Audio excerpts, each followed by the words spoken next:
हाँ स्टूडेंट, ये company accounts का ये लास्ट लेक्चर है, जिसमें कि हम लोग 2 टॉपिक और 2 थ्योरी पोर्शन देखेंगे।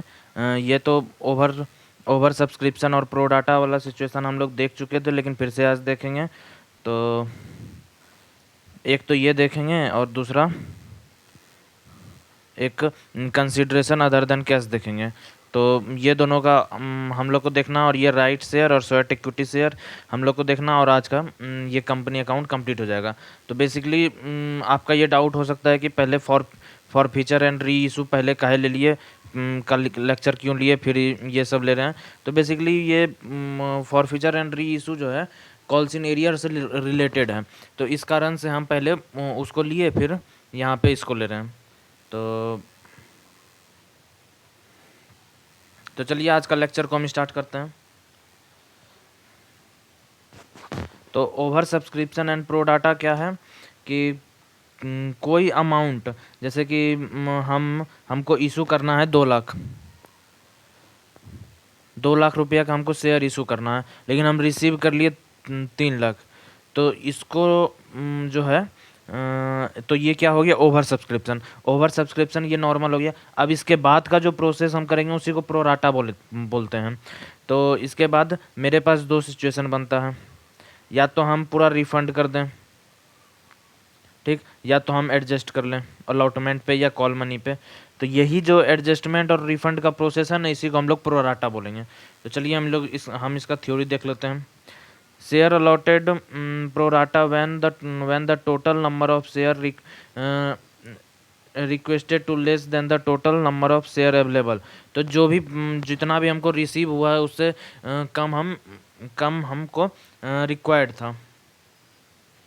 है, तो इसी को हम प्रोराटा बोलेंगे। And over subscription share pro rata allotment means corporation will apply additional funds to the application stage and subsequently to call. तो इसका कहने का मतलब है कि ओवर सब्सक्रिप्शन को जो हम प्रोराटा करते हैं, जो भी हम कॉल मनी, यहाँ पे कॉल मनी हाँ वही बोल सकते हैं, कॉल पे बोल सकते हैं, क्योंकि अलॉटमेंट भी तो हम कॉल करके ही मंगाते हैं, चाहे मेल करके ही मंगाते हैं, तो वही उसी पे एडजस्ट करते हैं। तो चलिए इसका हम अकाउंटिंग ट्रीटमेंट देख लेते हैं। पहले तो हम जो रिजेक्ट करते हैं उसका हम अकाउंटिंग देख लेते हैं। तो share application account to bank account हो जाएगा। तो जो रिफंड करना है, जैसे कि हमको यहाँ पे हम 50,000 एक्सेप्ट करेंगे, 50,000 रिफंड करेंगे, तो ये जो 50,000 है तो यहाँ पे 50,000 चला जाएगा, ठीक है। अब जो है एडजस्ट करने का सीन है, तो एडजस्ट करने में बाकी का 50,000 यहाँ पे चला जाएगा। तो यही जो हम साथ में करके दिखा देते हैं आपको। Share application account debit to bank. तो ये जो है इतना जो है ये रिफंड का सिचुएशन बन गया। अभी इसी में डायरेक्टली ये ना लिख करके डायरेक्ट शेयर अलॉटमेंट लिख देंगे हम, तो ये एक साथ इसका एंट्री हो गया। तो हम लोग को एग्ज़ाम में ये करना है, ना कि अलग अलग नहीं करना, हम लोग को एक में करना है, क्योंकि हम लोग को वहाँ पे टाइम भी मैनेज करना पड़ता है। तो चलिए एक क्वेश्चन के थ्रू हम इस क्वेश्चन को आगे बढ़ाते हैं। तो एक एक्स लिमिटेड कंपनी है जो इशू कर रहा है public subscription 40,000 of 10 each. Premium 2 रुपया है, एप्लीकेशन पे 4 रिसीव हुआ है, अलॉटमेंट पे 5 प्लस 2, मतलब 3 प्लस 2 है, सॉरी 3 प्लस 2 है, ठीक, और कॉल मनी पे 3 है। तो जैसे देखिए 4 3 7 3 10 हो गया, तो इधर 10 हो गया प्लस प्रीमियम का 2 12 हो गया। तो हमको चाहिए कितना था, 40,000, लेकिन हमको मिला कितना, देखिए application were received 60,000 share allotment pro rata of 48,000 remaining reject over pollution, ठीक है। चलिए हम आपको बताते हैं कुछ। जैसे कि हमको चाहिए कितना था, 40,000, लेकिन हमको मिला कितना, 60,000, ठीक है। एक्सेस कितना हो गया, 40,000। अब उसमें से हमको जो है एडजस्ट रिसीव कितना करना है, 40,000, ठीक। और हमको एडजस्ट कितना तक करना है, मतलब हमको इसमें देखिए यहाँ पे क्या बोला है, allotment was made pro rata to the application 48,000। तो 48,000 का शेयर जो है वो हमको एडजस्ट करना है, रिसीव करना है और एडजस्ट करना है। तो बच कितना गया, 48,000 को 60,000 पे माइनस करेंगे तो 12,000, यहाँ पे 48,000 लिख देंगे, ठीक। ये 12,000, तो ये 12,000 जो है मेरा रिफंड हो जाएगा, ये 12,000 रिफंड हो जाएगा। तो सबसे पहले हम वर्किंग नोट कर लेते हैं, वर्किंग नोट 1, ठीक। तो यहाँ पे हम रिफंड दे देते हैं, रिफंड कितना अभी हम निकाले, 12,000 गुना 4, 36,000 हो गया, ये रिफंड वाला सिचुएशन हो गया। अब हमको एडजस्ट कितना करना है, अब यहाँ पे देखिए 48,000 तक हमको एडजस्ट करना है, लेकिन हमको रिसीव करना है 40,000 ही, ठीक है। 48,000 और 40,000 हमको, तो बच कितना गया मेरा, 8,000। तो ये 8,000 को जो है हमको अलॉटमेंट पे एडजस्ट करना है। यहाँ पे क्या बोला है, कहाँ पे एडजस्ट, अलॉटमेंट पे एडजस्ट करने बोल दिया है। तो हम लोग यहाँ पे अब एडजस्ट वाला सीन देख लेते हैं।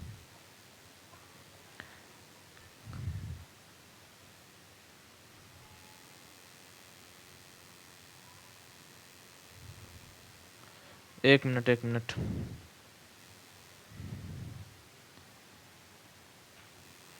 भाई 12 चौके कितना होता है, 48,000 होता है, ना कि 36,000 होता है, सॉरी, ठीक है। अब और ये हो गया 32, और ये हो गया 32,000, ठीक है। तो ये हम लोग दोनों वर्किंग नोट कर लिए। अब आप इसको जो है क्वेश्चन पेपर में ना करके आप लोग वहाँ पे दिखा दीजिएगा वर्किंग नोट, क्योंकि होता क्या है कि एग्जामिनर को कभी कभी होता है क्या, क्वेश्चन गलत है, तो आप क्या समझ के आप एंट्री कर रहे हैं, और वो चीज़ वहाँ पे दिखाइएगा। जैसे कि हम जब क्वेश्चन कराएंगे ना, तो एक आध दो गलत क्वेश्चन भी लेके आएंगे, जहाँ पे जो क्वेश्चन गलत हो वहाँ पे हमको कैसे एंट्री करना है, क्योंकि ब्लैंक छोड़ दिएगा तब तो नंबर नहीं मिलेगा, और उसको उसमें कुछ ट्रीटमेंट कर दीजिएगा तभी आपको नंबर मिलेगा। तो चलिए इसका हम जनरल एंट्री देख लेते हैं क्या कैसे क्या होगा। तो सबसे पहले हमको एप्लीकेशन रिसीव कितना हुआ है, 60,000, 60,000 गुना 4 करेंगे तो 2,40,000 से हम बैंक में रिसीव कर लिए, तो रिसीव का तो एंट्री जानते हैं आप। उसके बाद share application account to share application में 2,40,000 चला गया, और हमको रिसीव कितना करना है, 40,000, 40,000 गुना 4 करेंगे तो 1,60,000 हो जाएगा। अभी अलॉटमेंट पे हमको एडजस्ट करना था 32,000, यहाँ पे हम लोग निकाल लिए थे, ठीक है। ये 32,000 का एंट्री यहाँ पे कर देंगे, और बैंक से रिफंड करके 48,000। अब यहाँ पे जो है ना, आप यहाँ पे एक ये दे दीजिएगा वर्किंग नोट, ऐसे लिख दीजिएगा वर्किंग नोट 1। इससे पूरा क्लियर हो जाएगा कि हम लोग वर्किंग नोट 1 पे दिखा दिए हैं। आप जाके चेक कर सकते हैं, आपको जो कैसे आपको लगता है कि हमको कैसे किया है स्टूडेंट, तो आप जाके चेक कर सकते हैं, ठीक है। तो ये आपको लिखना है तो लिख लीजिए, ऐसा कोई मैंडेटरी नहीं है कि लिखना ही है, पर लिख लीजिएगा तो आप अपने साइड से आपको ये हो जाएगा कि स्टूडेंट काम किया है, तो इम्प्रेशन टीचर के सामने अच्छा बनेगा, ठीक है। अब चलिए अलॉटमेंट का एडजस्टमेंट करते हैं हम लोग।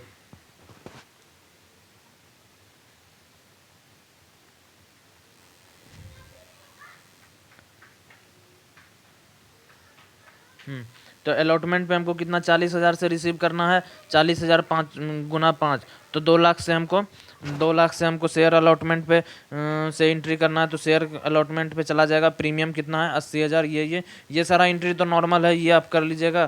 फिर हम कॉल्स इन एरियर पे बता देते हैं आपको। तो बैंक से हम कितना रिसीव करेंगे, अरे ये यहाँ नहीं जाएगा यार, ये यहाँ आएगा,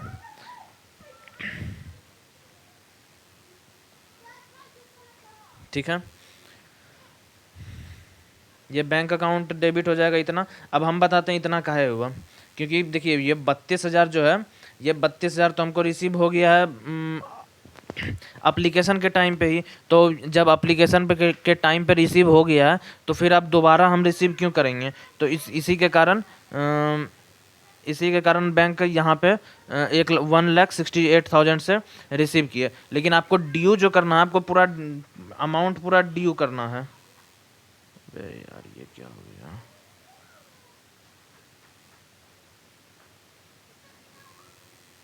ठीक है, आपको जो ड्यू करना है ये पूरा अमाउंट से करना है। लेकिन आपको जो रिसिप्ट करना है, ये जो भी अमाउंट एडजस्ट कर चुके हैं उसको माइनस करके ही बैंक में रिसीव करना है। क्योंकि यहाँ पे भी बैंक में ही रिसीव किया, और तो 2 बार बैंक में रिसीव हो जाएगा। इसके कारण से हम लोग उसको माइनस करके करते हैं। अब कॉल्स इन एरियर का हम लोग देख लेते हैं कितना कॉल्स इन एरियर है।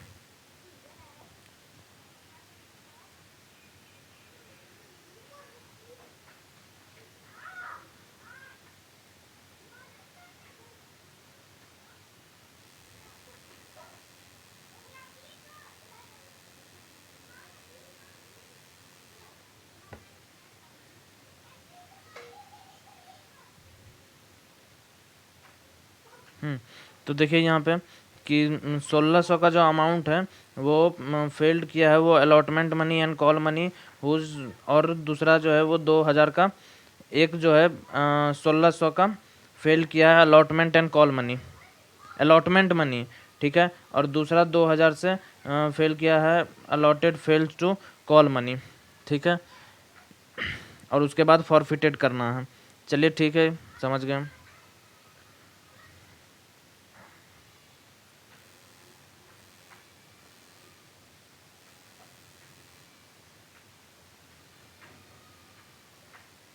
कॉल्स इन एरियर पे थे, वो कोई आ गया था तो वहाँ चले गए थे। तो चलिए फिर से स्टार्ट करते हैं। तो हम लोग कॉल्स इन एरियर पे थे, तो कॉल्स इन एरियर का अमाउंट हम लोग को निकालना था। तो जैसे कि इस क्वेश्चन में अब एक चीज़ और हमको बताना था कि इस क्वेश्चन में आप लोग को बेसिकली अब रेशियो निकालना पड़ेगा। जैसे कि जितना भी अमाउंट है, जैसे 48,000 का था, 48,000 डिवाइड बाय 40,000। क्योंकि देखिए कॉल्स इन एरियर में जो भी शेयर होल्डर अलॉटमेंट मनी पे पेमेंट नहीं किया, वो ये तो हो सकता है कि वो एक्सेस मनी पेमेंट कर दिया होगा, वो एक्सेस मनी में उसका भी पार्ट होगा। तो वही इसलिए हम लोग रेशियो निकालते हैं। जैसे कि हम लोग को तो यहाँ पे आ गया 6:5। तो बेसिकली यहाँ पे क्या करना है आप लोग को, कहाँ गया, हाँ, तो 16,000 इंटू 6 डिवाइड बाय 5 करेंगे, 5 करेंगे तो यहाँ पे आएगा 1920। आप लोग करके देख लीजिएगा, 1920 आएगा। और तो 1920 में से 1600 माइनस करेंगे तो 320 गुना 4 करेंगे, तो 320 गुना 4 करेंगे तो 1280 आएगा, 1280। अब 1280 8,000, अब 1600 गुना 5 करेंगे, तो 5 जो है, 5 अलॉटमेंट का, 5 ये 5 कहाँ से आया, तो 5 जो है ये अलॉटमेंट का शेयर है। तो 1600 गुना 5 करेंगे तो ये 8,000 होगा। 8,000 माइनस करेंगे 1280, 1280 माइनस कीजिए 8,000, 1280, तो आ गया 6,720। और यहाँ पे ये अमाउंट आ गया। और इसको इसमें माइनस करके बैंक का अमाउंट निकालेंगे। बैंक का अमाउंट इसमें इसको माइनस करके ही निकलेगा, और कोई मेथड नहीं है। तो इसी तरह आप लोग फिर दूसरा एंट्री कीजिएगा, ये यहाँ पे जाएगा। ठीक है, आगे का एंट्री आप लोग पास कीजिएगा। अगर कोई प्रॉब्लम होगा तो आप कमेंट कीजिएगा। ठीक है, चलिए अब हम लोग ये देखते हैं consideration other than cash. Consideration other than cash क्या होता है? जैसे कि देखिए कंपनी कोई भी एसेट्स खरीद रहा है, एसेट्स खरीद रहा है, तो उसके बदले में क्या कंपनी को क्या देना पड़ेगा? कैश देना पड़ेगा, चाहे बैंक से पेमेंट करना पड़ेगा। ठीक है, तो जब एसेट्स के बदले में कैश ना दे के कंपनी इशू दे रहा है, कंसीडरेशन के तौर पे इशू दे रहा है। कंसीडरेशन का सीधा सीधा मतलब होता है कुछ बदले में देना, वही जो कुछ बदले में देना है उसी को क्या देना है इससे कोई मतलब नहीं है, कंसिडरेशन को बदले में कुछ देना है। तो इशू शेयर दे रहा है, सॉरी शेयर दे रहा है कंपनी। तो यही जो शेयर देने का प्रोसेस है इसी को बोलेंगे कंसिडरेशन अदर देन कैश। चलिए पढ़ लेते हैं इसको क्या बोलता है। When an assets acquired by the company, the payment of assets made by the issue of share और कैश ऑफ द वेंडर। और इसमें जो है कैश प्लस मतलब शेयर भी दे सकता है और कैश भी दे सकता है दोनों में। जैसे कि 50% हम कैश दिए, 50% का शेयर दे दिए। जैसे 20% हम कैश दिए, 80% का हम शेयर दे दिए। इस टाइप से कर सकते हैं। When share are given against the purchase price known as issue of share consideration, it is known as not। और ये जो है जनरल पब्लिक के लिए नहीं ओपन रहता। आप ही खुद का समझिए ना कि आप कोई बिजनेस नहीं कर रहे हैं, आप सिर्फ शेयर इशू कर दी, आपको सिर्फ शेयर चाहिए तो आपको इस फॉर्मेट में थोड़ी मिलेगा। आप जैसे नॉर्मल सब आदमी शेयर बाय करता है वैसे आप बाय कीजिए जाके। इस फॉर्मेट में जनरल पब्लिक को नहीं मिलता। चलिए इसका ये अमाउंट है, ये फॉर्मूला है, ये फॉर्मूला देख लीजिए। नंबर ऑफ शेयर कैसे निकालेंगे, जो भी अमाउंट जैसे एसेट्स का 15 लाख का हमको शेयर देना है तो 15 लाख और एक शेयर का दाम इतना 100 रुपये है तो 15,000 number of 15,000 number of share हो जाएगा। ठीक है, ये कुछ जनरल एंट्री देख लीजिए। जब परचेज एसेट्स करते हैं तो assets account debit to vendor हो जाएगा। ये रेस्पेक्टिव जो भी नाम होगा कंपनी का वो कंपनी का नाम होगा, इसलिए हम लोग यहाँ पे ये लिख दिए हैं। तो डायरेक्ट अगर जो कोई एसेट्स का नाम नहीं है तो एसेट्स लिख लीजिएगा आप लोग डायरेक्ट। अब वेंडर, अब जब शेयर हम लोग इशू कर रहे हैं तो जब शेयर दे रहे हैं तो शेयर प्रीमियम पे भी दे सकते हैं। इसमें भी vendor account debit to share capital to security premium. तो ये बेसिकली तब होता है जब company to company buy sell होता है, business to business buy sell होता है। ठीक है, चलिए एक क्वेश्चन देख लेते हैं हम लोग। Jindal and company purchase machine high life machine 3,80,000 purchase from 20,000 was paid cash balance issue of share 100 etch. तो चलिए अब सबसे पहले हम लोग ये फॉर्मूला का यूज देख लेते हैं। फॉर्मूला का यूज क्या है, जैसे देखिए कि यहाँ पे दो मेथड से हम लोग को करना है, एक तो पार एक तो प्रीमियम। ठीक है, तो पहले हम लोग पार पे देख लेते हैं। 3,80,000 का, सॉरी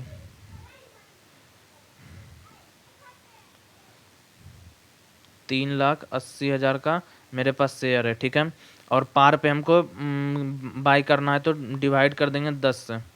तो देखिए शेयर कितना निकल गया, शेयर कितना निकल गया 3800 शेयर हो गया। ठीक, पार पे है, ये पार पे है। अब प्रीमियम पे देख लेते हैं हम लोग, प्रीमियम पे देख लेते हैं। तो 3,80,000 का जैसे कि मेरे पास शेयर है और डिवाइड बाय 120 कर देते हैं। 120 क्यों किए, तो ये जैसे कि यहाँ पे देखिए इशू प्राइस, तो इशू जब प्रीमियम पे कर रहे हैं तो इशू प्राइस भी प्रीमियम इंक्लूड हो जाएगा, इशू प्राइस में भी प्रीमियम इंक्लूड हो जाएगा। तो 100 + 20 कर दिए, तो इसी को बोलते हैं इशू प्राइस। तो अब देखिए क्या अमाउंट आएगा, 3,80,000 डिवाइड बाई 1,20,000।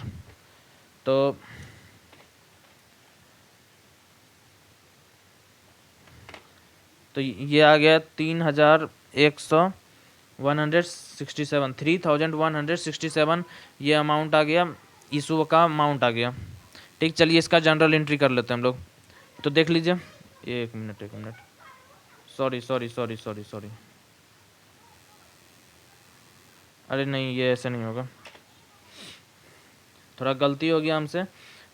ये 20,000 का हम पे फोकस नहीं किए हम लोग। ठीक है, तो यहाँ पे जो है 380 में 20,000 माइनस कर देंगे। अब ये क्यों किए, क्योंकि देखिए यहाँ पे 380 का एसेट्स है, 20,000 हम कैश पे दे रहे हैं। ठीक है, तो अब जो हम शेयर इशू करेंगे वो 20,000 तो माइनस करके करेंगे। तो यही 20,000 को माइनस करके हम करेंगे 1,60,000 डिवाइड बाय 100, तो ये हो गया 3,600। ठीक है, अब प्रीमियम पे करेंगे 1,60,000 डिवाइड बाय 120, तो ये आ गया 3,000। तो पार पे कितना आ गया, 1 लाख ये सॉरी 36,000, और प्रीमियम पे आ गया 3,000। तो चलिए इसका एंट्री कर लेते हैं। ये आप प्रोसेस देख लीजिए, फार्मूला को हम फार्मूला को कैसे निकालते हैं। चलिए एंट्री कर देते हैं। तो मशीन परचेज किए तो 3,80,000 से मशीन परचेज कर लिए, बैंक से पेमेंट किए तो 20,000 पेमेंट कर दिए, और यहाँ पे वेंडर का अमाउंट लिख दिए। तो ये जो है यहाँ पे हम लोग अलग अलग एंट्री किए हैं। ठीक है, यहाँ पे देखिए जैसे कि हम लोग यहाँ पे देखिए assets account debit to vendor कर दिए, तो यहीं पे टू बैंक हो जाएगा, टू बैंक हो जाएगा।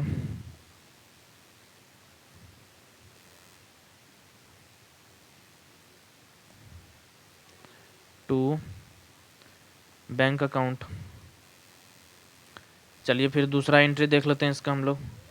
अब देखिए जब पार पे इशू की शेयर इशू किए हैं, तो यहाँ पे कंपनी का नाम दे दिया high life machine limited to share capital 3,60,000।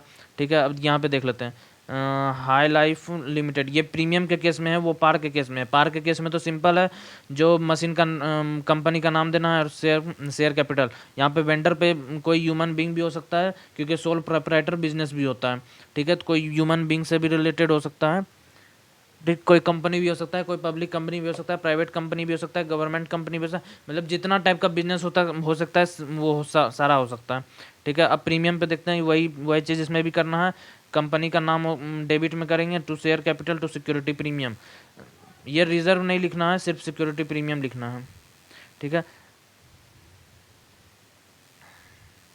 चलिए अब राइट शेयर और स्वेट इक्विटी शेयर, ये स्पेशली बिहार बोर्ड के लिए है। राइट शेयर, ये बिहार बोर्ड में 2 मार्क्स का क्वेश्चन बहुत ज़्यादा पूछा जाता है, तो उसमें ये पूछ सकता है राइट शेयर क्या होता है, स्वेट इक्विटी शेयर क्या होता है। पूछ सकता क्या है, पूछता ही है, लगभग हर बार पूछता है ये क्वेश्चन। ठीक है, तो चलिए हम लोग राइट शेयर और स्वेट इक्विटी शेयर देख लेते हैं। Right share are share are share that offered the existing shareholder at discounted price using current holding। तो राइट शेयर जो है, जैसे कि हम कोई कंपनी का, कोई पब्लिक कंपनी का हम शेयर होल्डर हैं। ठीक है, जैसे कि हम रिलायंस का शेयर होल्डर है, ठीक ना। तो रिलायंस को अर्जेंट कुछ पैसा का ज़रूरत है, ठीक, तो वो पूरा आईपीओ वगैरह लाने में बहुत लंबा प्रोसेस लगता है। तो जब वो लंबा प्रोसेस है, तो जब इनिशियल स्टेज पे मतलब तुरंत पैसा चाहिए, तो उतना लंबा प्रोसेस में नहीं रिलायंस जा सकता है। तो क्या करेगा, वो एग्जिस्टिंग शेयर होल्डर को बोलेगा कि हम राइट शेयर इशू करते हैं एट डिस्काउंटेड प्राइस पे। तो नॉर्मल जो शेयर था वो डिस्काउंटेड प्राइस पे इशू नहीं कर सकते थे, पर राइट शेयर कर सकते हैं। ठीक है, तो कंपनी कोई भी शेयर होल्डर को बोलेगा कि आप बाई कर लीजिए डिस्काउंटेड प्राइस पे, तो उसी को वही होता है right share. The right share are issued the intention with additional quick fund of company of share holder. ठीक है, तो यही चीज़, जैसे कि अगर जो हम कोई भी कंपनी आईपीओ लाने जाएगा, तो उसमें सबसे पहले वो अपना रूल एंड रेगुलेशन चेंज करेगा, फिर वो आईपीओ के लिए प्रोसेस करेगा, 10-15 दिन का टाइम लेगा। तो 10-15 दिन का टाइम लेगा। उसके बाद कंपनी फिर एप्लीकेशन आएगा, फिर अलॉटमेंट होगा, फिर कॉल करेगा, फिर पेमेंट होगा। इसमें लगभग 3 से 4 महीना का टाइम लग जाता है, लेकिन कंपनी को अर्जेंट नीड होता है, तो राइट शेयर इशू करता है। ठीक है, यहाँ पे भी देख लीजिए कि rise additional and quick fund मतलब जैसे कि हमको 1 सप्ताह में चाहिए, 10 दिन में चाहिए, 5 दिन में चाहिए, 2 दिन में चाहिए, तो इस सब सिचुएशन में कंपनी राइट शेयर इशू करता है। अब स्वेट इक्विटी शेयर क्या होता है? Sweat equity share are specific type of equity share are company director और employ at discounted for consideration other than rewarded from hard work. तो sweat equity share क्या होता है कि कंपनी इशू करता है कोई specific type of share issue करता है। ये एक स्पेसिफिक टाइप ऑफ शेयर है जो कि सिर्फ डायरेक्टर और एम्प्लॉय को देता है। डायरेक्टर बोले तो जो कंपनी का अभी मेंबर है, जैसे कि रिलायंस का मेंबर कौन है, अंबानी जी। तो वो अपने आप को डायरेक्टर को पेमेंट करेगा। और जैसे बोट कंपनी का डायरेक्टर कौन है, अमन जी हैं। तो अमन और वो अपने एम्प्लॉय को खुद के लिए और एम्प्लॉय के लिए कोई शेयर अनाउंस करेंगे। एम्प्लॉय मतलब कोई भी एम्प्लॉय बहुत वर्क हार्ड कर रहा है तो उसको इंसेंटिव बढ़ाने की जगह पे, जैसे कि होता है ना हर साल 10% से इंक्रीमेंट होता है, तो वो 10% से इंक्रीमेंट के जगह पे कंपनी बोलता है कि इस साल हम तुमको सारे एम्प्लॉय को 2% का शेयर दे देंगे। तो इसी को बोलता है स्वेट इक्विटी शेयर। ठीक है, तो इसके साथ कंपनी चैप्टर ख़त्म होता है।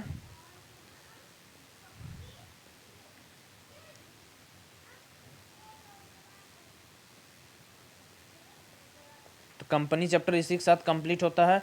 आप लोग जितना हो सकता है क्वेश्चन कीजिए। हमको कुछ दिन टाइम लगेगा कंपनी का क्वेश्चन कराने में।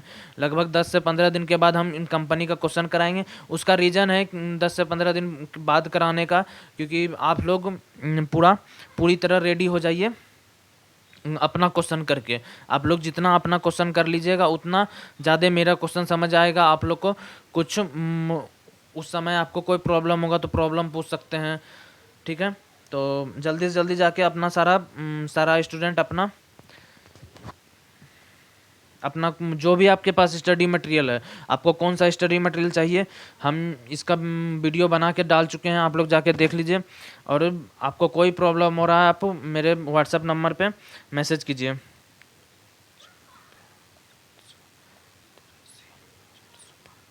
इस नंबर पे मैसेज कीजिए और वीडियो ज़्यादा से ज़्यादा स्टूडेंट को शेयर कीजिए। वीडियो को चैनल पे नए हैं तो चैनल को सब्सक्राइब कीजिए। मिलते हैं नेक्स्ट वीडियो में, आज के लिए इतना ही। Thank you.